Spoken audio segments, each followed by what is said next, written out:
UKలో 1 year masters. No IELTS required up to 5 years visa. High visa success rate. చాలా జనాలకు బాగా sentiment అనేది వాస్తవాలు మాట్లాడాము అంటే వేరే మార్గం కూడా లేదు. అదే ప్రశ్న, వాడినారా తర్వాత మళ్ళా మనం మాట్లాడకూడదు, అతి అయిపోతుంది. పైన ఈరోజు ఏ విధంగా అవసరం లేదా? శ్రేయకాంతాయ కళ్యాణ నిధయే నిధయేర్తినాం శ్రీ వెంకట నివాసాయ శ్రీనివాసాయ మంగళం. ధర్మాగ్రహాన్ని గుర్తించి ధర్మాసనం దైవం మానస రూపమై సత్యాన్ని సర్వులకు నినదించింది. పదవి ఉందని పెదవి జారితే మహాప్రసాదాన్ని మాటలతో మలినం చేసేస్తే అబద్ధాన్ని నిజం చేయటానికి స్వపక్ష అక్షరాన్ని ఇష్టం వచ్చినట్టుగా వాడుకోవటం భక్తద్రోహం, ప్రజాద్రోహం, దేశద్రోహం, దైవద్రోహం. మనుషుల్ని మోసం చేయవచ్చు, మానవాతీతుణ్ణి మోసం చేయగలమా? ఆయన మహాప్రసాదానికే మాలిన్యం అంటగడితే భస్మం చేయకుండా సత్యాన్ని సర్వులకు సాటి చెప్పినాడు. ఈ రోజున లడ్డూ ప్రసాదం విషయంలో జరిగినటువంటి దుర్మార్గపు ప్రచారం ఎంత దారుణంగా మొత్తం ప్రపంచాన్నంతా కలచివేసిందో, ఈ రోజున ఒక భయానకమైనటువంటి వాతావరణం హిందూ సమాజాన్ని హింసకు గురి చేసిందో, దాన్నంతా కూడా భగవంతుడు ఆగ్రహించి ధర్మాసనం రూపంలో ఈ రకమైనటువంటి కామెంట్స్ను చేయించినట్టుగా మొత్తం హైందవ జాతి అంతా కూడా భావిస్తోంది. రాజీవ నేత్రుని రాజకీయాలలోకి లాగకండి, విశ్వరూప శక్తిని వివాదాలలోకి తీసుకురాకండి అని ఎంత చెప్పినా కూడా వినకుండా ఈ రోజున ఇంత అన్యాయానికి ఒడిగట్టినటువంటి ప్రభుత్వం, సాక్షాత్తు ఒక ముఖ్యమంత్రిగా ఉండి ఈ రకంగా అనరానటువంటి మాటల్ని మాట్లాడి ఓ నాటు సారాయి తాగినటువంటి వ్యక్తి నడి రోడ్డుల్లో ప్రేలాపనలు చేసే విధంగా సాక్షాత్తు కలియుగ వెంకటేశ్వర స్వామి అన్న ప్రసాదం మీదనే ఇంత కలుషితమైనటువంటి మాటలు మాట్లాడితే దాని ప్రభావం ఎంత తీవ్రంగా ఉంటుందో గత వారం రోజులుగా చూస్తున్నాం. ఈ రోజున ధర్మాసనం చాలా సరిగ్గా స్పందించింది.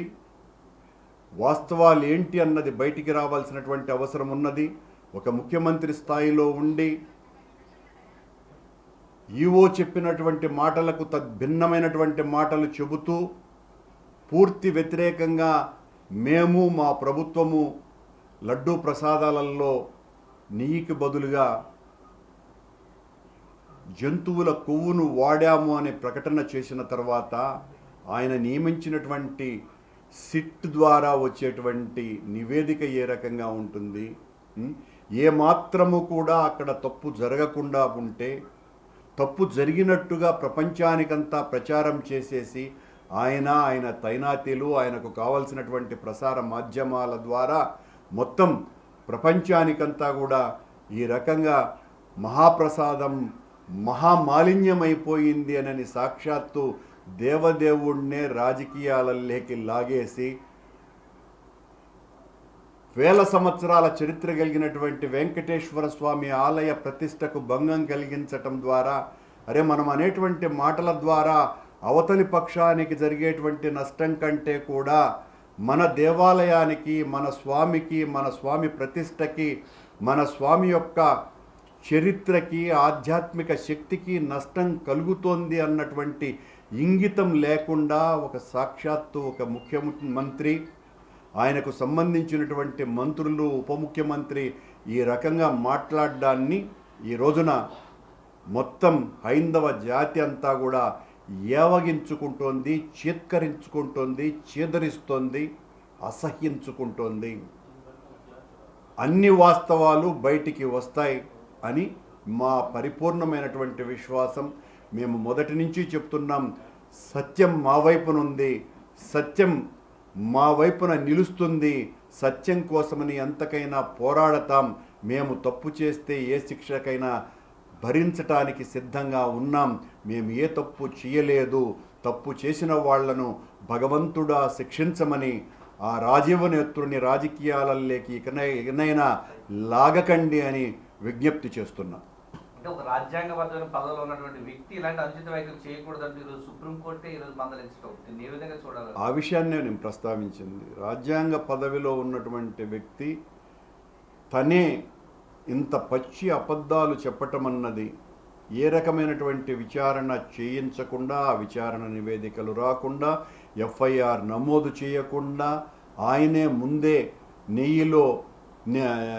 లడ్డూలో నెయ్యికి బదులుగా జంతువుల కొవ్వు కలిపారు అని ప్రకటించటాన్ని సుప్రీంకోర్టు చాలా తీవ్రంగా ఆక్షేపించటం నిజంగా కూడా దైవమే పలికించినటువంటి ఒక గొప్ప నిర్ణయంగా మేము భావిస్తున్నాం.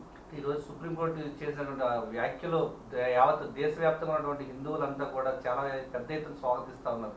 మీరు ఏ విధంగా చూడగలరు? నిజం నిగ్గుదేసి నిలుస్తుంది, నిజం ఎప్పటికీ గెలుస్తుంది. తప్పు చేయనటువంటి వాళ్ళు ధైర్యంగా నిలబడతారు. తప్పు చేయలేదు కాబట్టే మేమంత ధైర్యంగా ప్రమాణాలు చేయటానికి కూడా సిద్ధపడి ప్రమాణాలు చేసినాం. అబద్ధం తొందరగా బయటికి వస్తుంది. అబద్ధాన్ని నిజం చేయటానికి చంద్రబాబు లాంటి వ్యక్తులు ఎంతకైనా కూడా దిగజారి తమ ప్రసార మాధ్యమాల ద్వారా ప్రజల్ని ఒప్పించేటువంటి ప్రయత్నం చేస్తారు. ఎంత చేసినా కూడా నిజం బయటికి రాకుండా పోదు. అదే ఇప్పుడు వస్తుంది. అంటే సిట్టుతో సరిపోతుందా లేదంటే ఇంకేదైనా కేంద్రంతో దర్యాప్తు? సుప్రీంకోర్టులోకి వెళ్ళిన తర్వాత ఇప్పుడు నేను అలాంటి మాటలు మాట్లాడడం కరెక్ట్ కాదు. మేము డిమాండ్ చేసింది సుప్రీంకోర్టులోకి వెళ్ళిన తర్వాత, అత్యున్నత ధర్మాసనంలోకి వెళ్ళిన తర్వాత వారు ఏ నిర్ణయం తీసుకున్నా అది శిరోధార్యమే తప్ప ఇక మా మాటలకి, మా నిర్ణయాలకి, మా డిమాండ్లకి కాలం చెల్లుతుంది.